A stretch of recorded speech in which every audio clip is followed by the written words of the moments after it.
Biharko eguna LGTBIQ komunitatearen eskubideak aldarrikatzeko eguna da, bisibilizatzeko eguna.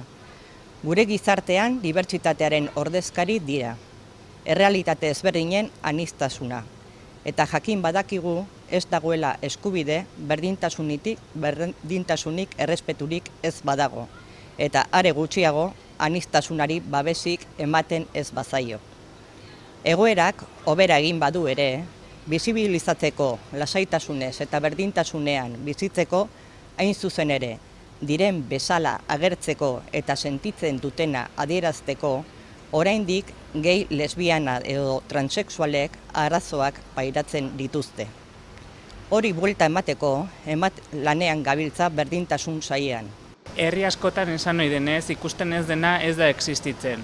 Errealitate tristea da, baina horrela funtzionatu du Tolosak eta Tolosaldeak urte askotan zehar LGTBI+ kolektiboari dagokionez. Tolosa eta Tolosaldeko LGTBI+ kolektiboaren ikusgarrintasun faltaren aurrean jende asko urtetan zehar Madril eta Bartzelona bezalako hirietara joan da bizitzera. Belaunaldi berriek ordea errealitate honi aurre egitea erabaki dugu. Izan ere, deno daukagu familian, lagun artean edo ezagunen artean LGTBI den norbait, eta horregatik denoi dagokigu hori aldatzea. Gehitu elkarteak guzti honen aurrean, batetik Tolosaldeko udaletxei azken urteetan arlo honetan egin duten guztiagatik eskertza egin behar die, eta hala ere kritiko izan da, ekintza simboliko hauek nahiko ez direla esan beharra dago. Dagoeneko ekintza simboliko hauek ez dute balio. Ekainak 28tik haratago LGTBI+ arloa urte guztian landu eta zaindu behar dela iruditzen zaigu.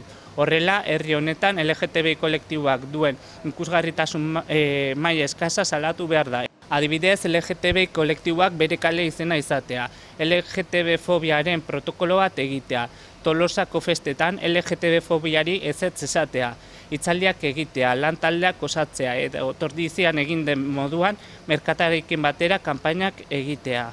Ekainaren 28an ekintza ugari izango ditugu, baina 28tik haratago lananean jarraituko dugu. Hor ditugu urte osoan zehar ikastetxekin lanketa berezi bat. Eskidetza eta beldur barik IAIZ proiektuak.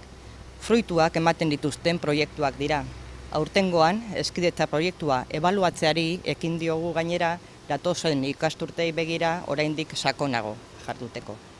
Aipatu ere Tolosako udalaren datu baseetan, eskaera horrietan eta formularioetan edota herritarren datuak eskatzen diren eskaera horri guztietan, sexua adierazteko aukera zabaldu dela. Orain emakumea, gizona edota bestelako generoa identitatea aukera daiteke. Hirugarren aukera honek, beren burua emakume edo gizontzat definitzen ez duten pertsonak hartzen ditu bere gain. Helburua bestelako genero eta identitateak ere badaudela ikusaraztea eta herritarrak sentsibilizatzea da. Gaurko Tolosako udaleko osoko bilkurara ekainaren 28a gay, lesbiana, transexual, bisexual, intersexual eta queeren eskubideen nazioarteko eguna izeneko adierazpena eramango da.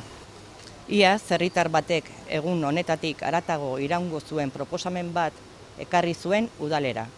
Iraunkortasun horretaz pentsatuz, Antonio Lekuona kaleko eskailerak pintatu ditugu kolektiboaren sinbolo den hortzadar kolorez osatutako bandera irudikatuz. Udalean, aurten espreski egin dugun hortzadar bandera berria ezarri da, eta udalak digitalki dituen eskuarrietako irudia egokitu da. Ekainaren 29an osteguna, Leidorren LGTBIQ tematikadun filmez gozatzeko aukera izango dugu.